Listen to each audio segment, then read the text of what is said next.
Señores, bienvenidos a Santos y Herejes. Aquí estamos nuevamente, otro episodio más para ustedes.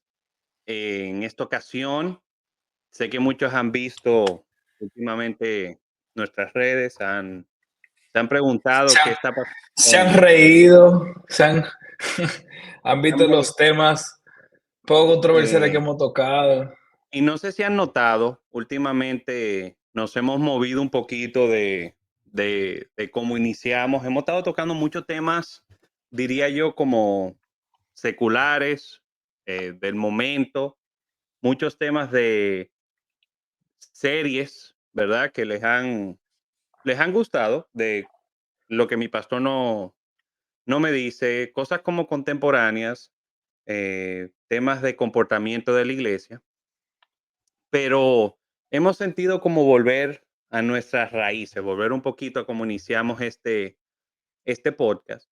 Y por eso hemos traído nuevamente el tema de la historia de la iglesia. Vamos a hablar un poquito porque nos dimos cuenta que cuando tocamos el tema de la historia de la iglesia, pues fuimos muy rápido en esta historia, o sea, lo que fuimos dando como puntos puntuales de lo que era la historia de la iglesia, pero nunca nos detuvimos realmente a hablar del pensamiento de la iglesia del principio. Algo que nos inspiró para empezar esta nueva serie, como le vamos a llamar, que es la sabiduría del cristianismo antiguo. Algo que nos inspiró fue una Biblia de estudio que salió recientemente. Es esta que tengo acá. En la patrística. La Biblia de estudio patrística. ¿Qué es interesante de esta Biblia? Lo primero que me impactó, yo esta Biblia la vi hace poco, la vi hace unos meses como que había salido, pero me impactó, cuando yo la vi fue pues la vi en uno de esos anuncios que te salen de Instagram como promocionales. Y me impactó mucho lo primero, y aquí yo sé que mis hermanos evangélicos tal vez se van a erizar un poco los pelos. Yo soy fanático de la iconografía. A mí me encanta la iconografía, me encanta ver los murales, me encanta ver Los vitrales, los en los vitrales. vitrales, o sea, estas imágenes, o sea, Lo que tú como usualmente ves en las iglesias católicas, ¿verdad? Que tú vas a esas parroquias y tú ves que los moros exactamente. están estos cristales con este arte en cristal, ¿verdad? A mí también me Esta arte en fascina. cristal, los murales, las pinturas en los techos. Gracias a Dios he tenido la oportunidad de ver estas catedrales, estas iglesias, y te soy sincero, o sea, la manera en la que yo la percibo, lo veo, es como una forma incluso de adorar a Dios. O sea, Sí. ¿en qué momento nosotros como cristianos decidimos de que tal vez eso no era una forma de adorar? Y aquí me estoy metiendo un poquito más en rojo porque yo sé que mucha gente no está de Yo acuerdo quiero con meter la algunas. pata. ¿Cómo fue? Yo quiero meter la pata más profunda todavía. Espérate. Antes de que tú te vayas en rojo y tengamos que prender una alarma, ¿verdad? Para que no se incomode la gente, porque al parecer anda sensible el mundo con los comentarios que estamos haciendo. Pero la realidad es que yo siento que la iglesia como que ha perdido esa, La belleza. la belleza dentro de lo que es el servicio. Una práctica que vemos hoy en día en algunas iglesias, que te voy a decir de que personalmente yo estoy a favor, es lo que se denomina o le hablan mucho como el pintura o arte profético, donde tenemos Ujú. una persona como pintando. Muchas personas lo critican, que lo veo ridículo, el hecho de criticar eso. O sea, es una expresión de arte hacia, hacia Dios. Yo veo estas construcciones, ¿verdad? Esta arquitectura, y no solamente la arquitectura, viejo, los óleos que tienen estas iglesias, los murales, como han pintado los techos, de que era su forma de expresar lo que era lo que ellos veían en la palabra. O sea, incluso estuvimos hablando hace un tiempo detrás de cámaras, cómo la iglesia de esa época no, o sea, las personas no tenían literatura, no sabían leer, eran analfabetas en su mayoría, y esto era la única forma que ellos podían, de una forma, conectar con los mensajes de la Biblia. Entonces, para Ujú. volver al tema de por qué vamos a entrar aquí, cuando yo vi esa Biblia, lo primero que me impactó fue la portada, porque tenía como esta Espérate, representación. no me dejas de meterme en Ah, robo. ¿verdad? Mete la pata, mete la pata. Las iglesias católicas son mucho más bonitas que las iglesias protestantes. Prove me wrong. No, 100%. O sea, las iglesias protestantes es un cajón, son 4 paredes.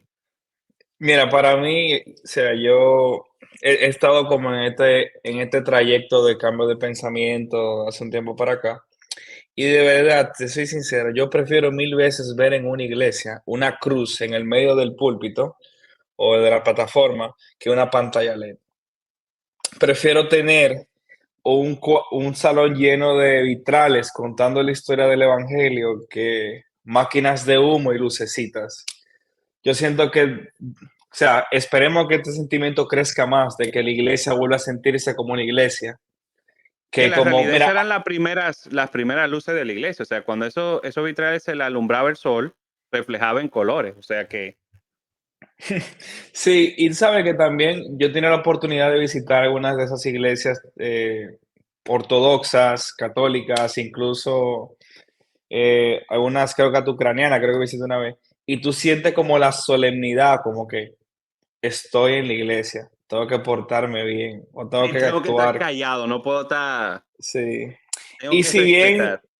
uno pudiera decir que eso es una actitud religiosa, yo diría que no, que es una actitud reverente, de sentir esta es la casa de Dios y esto merece belleza, esplendor, asombro. Porque mira, Respeto. por ejemplo, respeto, yo veo, por ejemplo, cómo ellos trataban el templo en el Antiguo Testamento, o sea, que construyeron. Y eso fue una edificación majestuosa dedicada al Señor. Yo siento que somos protestantes en el programa, amamos ser protestantes, avanzamos a 5 solas, pero tampoco queremos tapar el sol con un dedo y decir que nosotros somos dueños de la historia de la iglesia. Yo creo que tenemos que volver, o sea, quitarnos la idea de que todo lo antiguo que la iglesia tiene es de la iglesia romana católica. No, no dejemos que por una división doctrinal perdamos tan rica historia y tradiciones que la iglesia nos ha dejado. Y Pero entonces ya, por eso es que estamos volviendo con este tema. Y te decía de esta Biblia, que cabe decir, no nos están dando un peso por CLIE, esta si ustedes no promoción. están escuchando, Lo- la editorial la CLIE, editorial, nosotros queremos estamos que ustedes sepan abiertos, que estamos estamos abiertos a abiertos a que hacer nos manden sponsors. libros. Ven, yo tengo a- aquí a- tengo otro libro de ustedes que ustedes lo tradujeron. ¿Dónde que está? Acá, editorial CLIE. Entonces, ya después de esta promoción totalmente gratis, ¿verdad?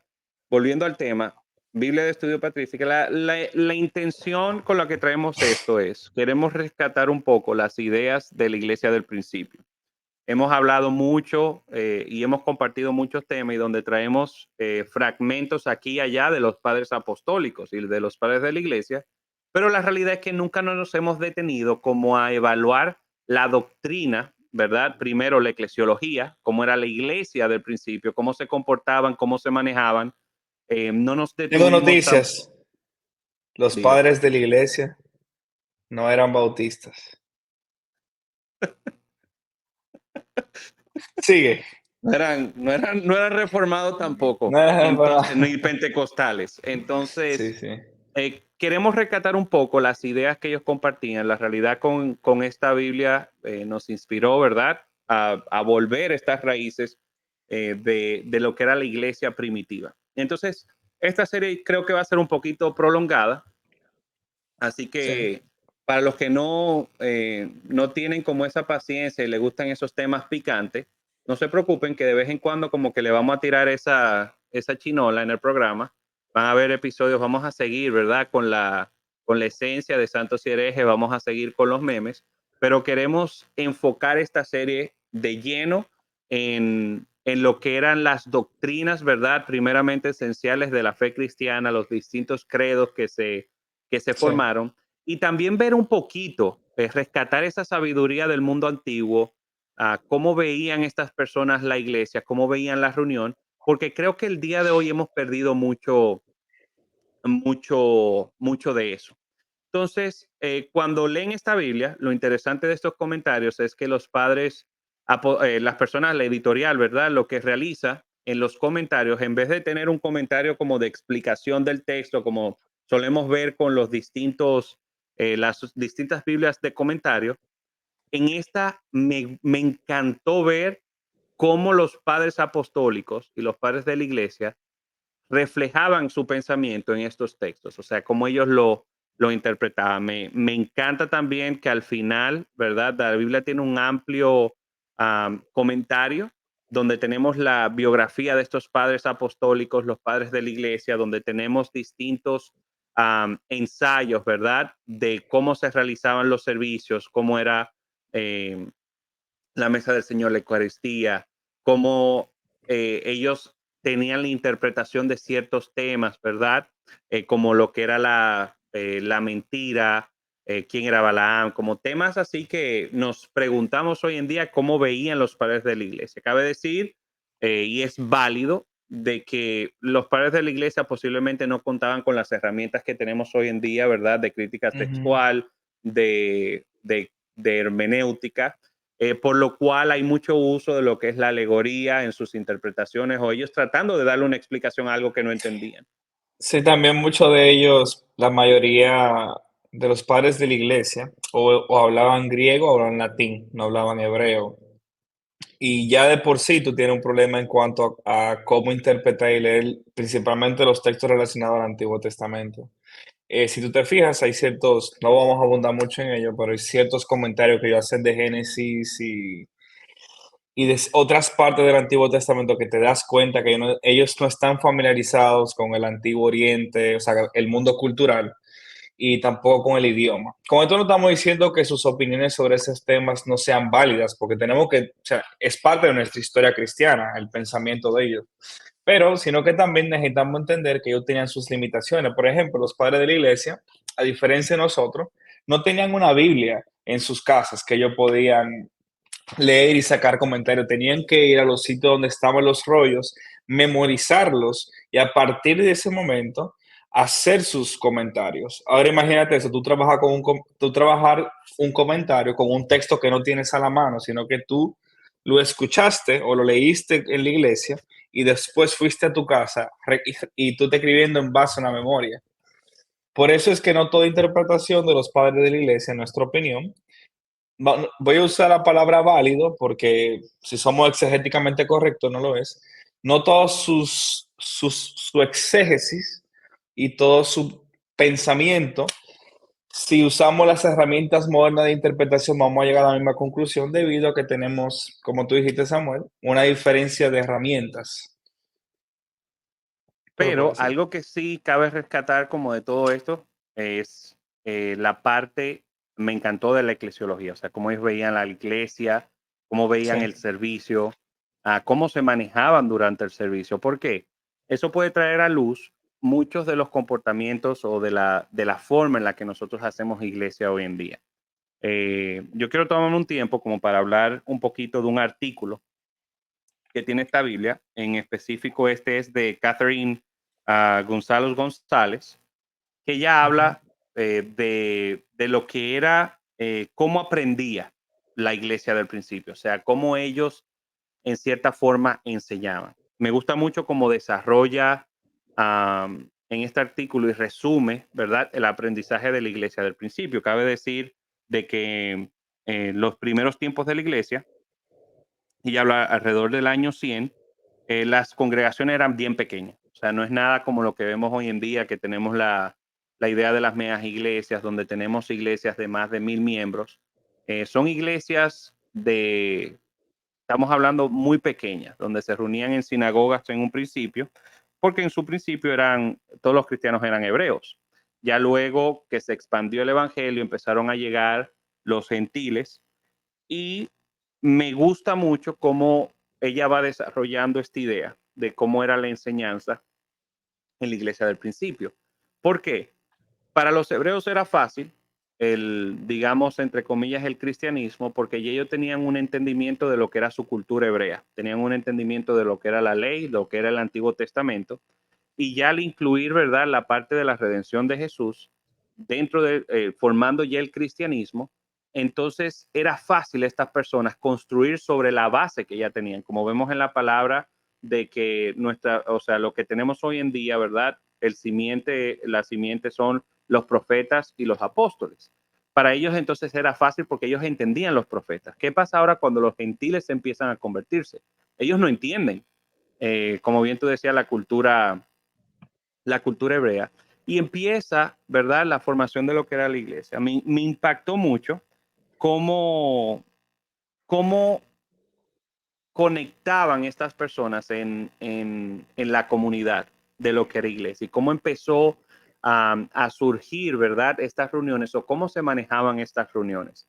El hecho de que había gentiles significaba de que de una forma u otra había que enseñarles, ¿verdad? Primero, que eran los hebreos, o sea, todo lo que era el Antiguo Testamento, para que ellos entendieran. Por lo cual, las reuniones se realizaban de la siguiente forma.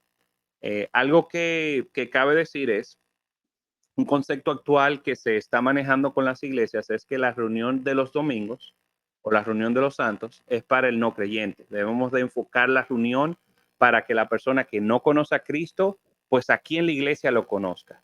Sin embargo, cuando vamos a la iglesia del principio, su método, su metodología era totalmente distinta a lo que estamos viendo hoy en día. Ujú. Su metodología era la siguiente. La reunión de los santos estaba enfocada para aquellos que se habían bautizado, se habían identificado ya con el Mesías, se habían identificado ya con el Evangelio. Por lo cual, esta reunión, había momentos en los que solamente las personas que habían sido bautizadas podían participar, que era con la Eucaristía o la mesa del Señor. Ujú. Pero la reunión se manejaba de la siguiente forma. Se reunían bien temprano en la mañana. Muchas personas creen que se reunían incluso antes de que saliera el sol porque la intención era enseñar lo más posible. Así como tú decías, Rafa, no todo el mundo tenía las escrituras en su casa, no todo el mundo tenía, ¿verdad? Y que una Torá, la ley, en sus casas. Era muy caro tú poder tener unos manuscritos o unas traducciones, por lo cual normalmente estas sinagogas se reunían porque solamente había una, y si acaso en las casas que se reunían tenían una que otra carta. No era de que Sí. tenían la totalidad de los libros, tenían tal vez, esta iglesia tenía Romanos, esta iglesia tenía parte del Antiguo Testamento, tenía la ley, y por eso se tenían que reunir muy temprano, primero para explicar a los gentiles que estaban llegando, y aparte porque leían por extensas horas. O sea, ellos se pasaban como iglesia. Vamos a leer aquí esta carta porque era la única oportunidad que tenían ellos de tener algún contacto con la palabra de Dios. Entonces, en primer lugar, se leía, ¿verdad? La carta. Había un momento de oración, había un momento de alabanza y de adoración, que esa alabanza y esa adoración se manejaba de la siguiente forma. En su totalidad, estaba enfocada en las promesas del Mesías y lo que él había cumplido por nosotros. ¿Qué quiere decir? Que la alabanza se concentraba al 100% en el sacrificio de Cristo en la cruz, en este Cristo que resucitó, en este Cristo que ascendió a los cielos, este Cristo que está sentado a la diestra del Padre, el Cordero digno de abrir el rollo, y ese Cristo que vuelve. O sea, la adoración estaba enfocada en su totalidad, era cristocéntrica. Eso me Entonces impactó mucho. no era ¿Cómo? como fuego, chipa, candela, queremos fuego. Esa no era la canción de la iglesia primitiva. No eran las canciones ni tampoco como yo soy más que vencedor. Ese no era el enfoque Mm. de la Que iglesia tú todo lo o puedes, nada. yo todo lo puedo. Ese no era el enfoque para nada de la iglesia del principio.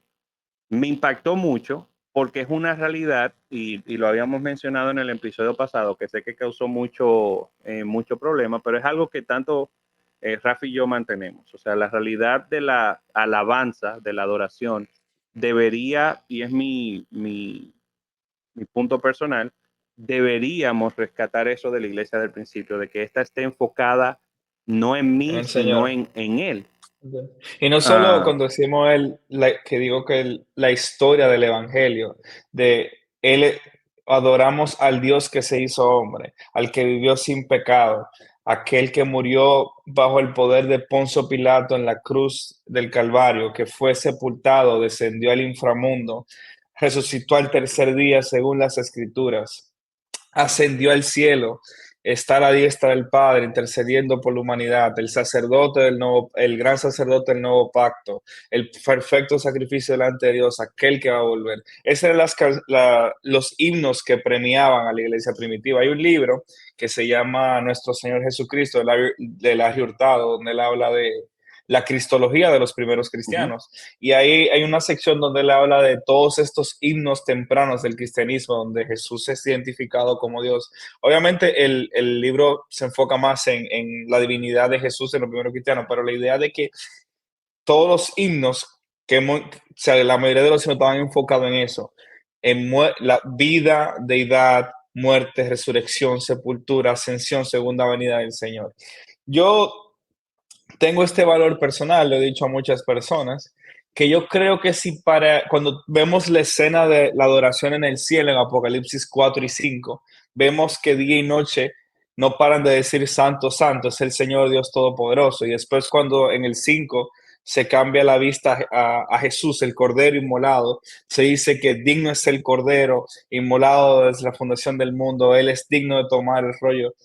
Yo sí personalmente creo que si para el cielo santo y digno es suficiente, Para para la nosotros tierra debería ser lo mismo. santo y digno debe ser suficiente. No tenemos que sorprender a Dios con letras lindas y fancies. Santo y digno, Él está contento con eso. Entonces,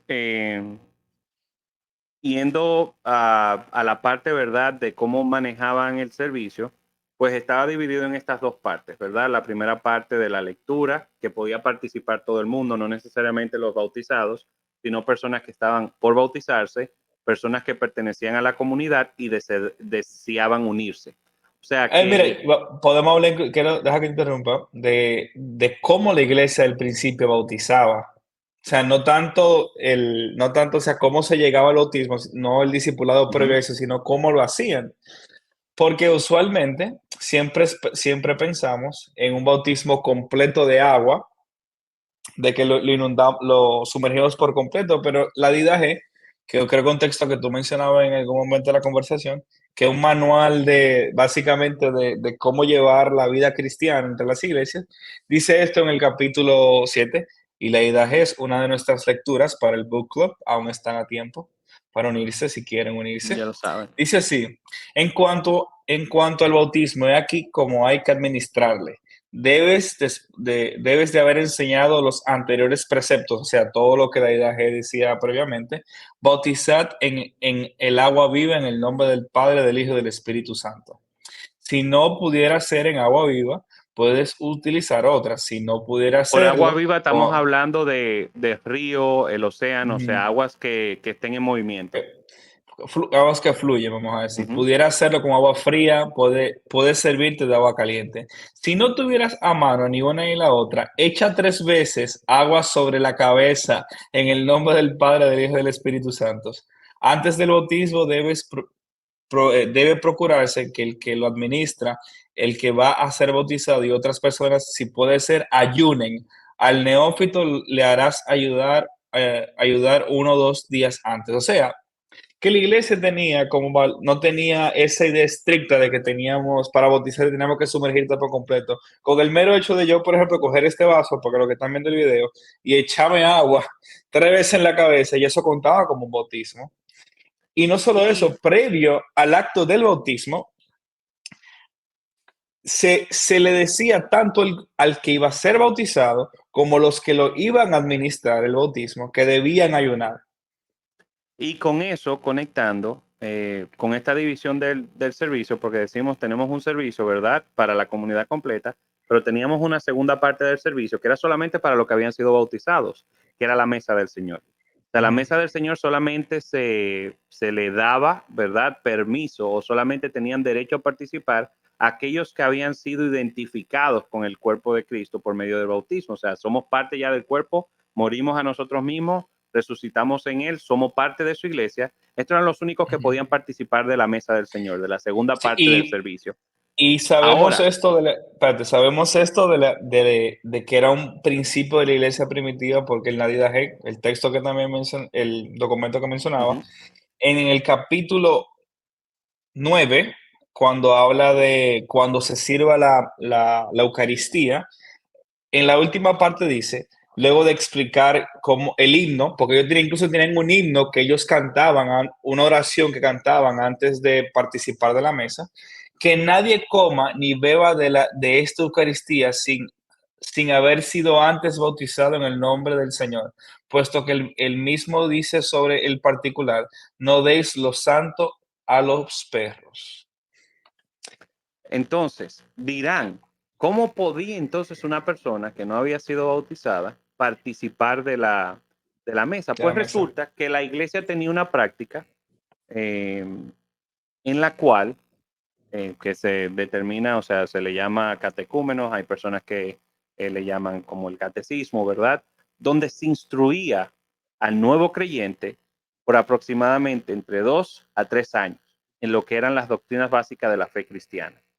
Ellos por este periodo de tiempo eran preparados, eran enseñados, eran discipulados para poder ser parte o ser, de cierta forma, era un periodo de prueba donde se probaba si la salvación de esta persona era verídica, o sea, era una persona que empezaba a dar fruto.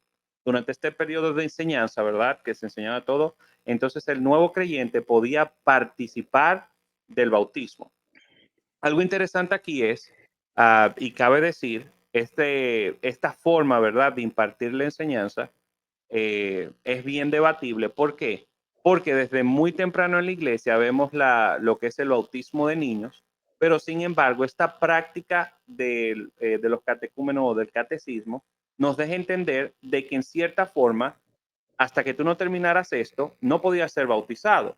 Implicaba de que la persona que participaba en esto tenía algún tipo de raciocinio, por lo cual no podía ser un bebé o un niño, o ser una persona ya con un entendimiento. Entonces hay mucha parte como, eh, digamos, um, digamos que hay mucha diferencia en estas explicaciones y tenemos entonces que debatir si se permitía eso lo vamos a ver más adelante, si se permitía el bautismo de niños o cómo se manejaba. Que ahí tenemos, es un tema muy interesante, pero en sí la iglesia de esta forma era que se manejaba. Y entonces, basado en estas enseñanzas, y como vemos, tenemos que compararnos, y eso es lo interesante de la iglesia del principio, que veamos estos temas que vamos a estar desarrollando, porque nos dan una perspectiva más histórica y real de cómo era la iglesia. Entonces nos permite al mismo punto de nosotros examinar nuestra creencia, examinar nuestra doctrina y ver qué cosas se alejan de lo que era la iglesia del principio. Entonces, estaremos tocando todos estos temas. Le tenemos una gran sorpresa para el episodio que viene. Yo creo que es el episodio que Rafa ha estado más emocionado que se dé, porque por primera vez Seré muy feliz.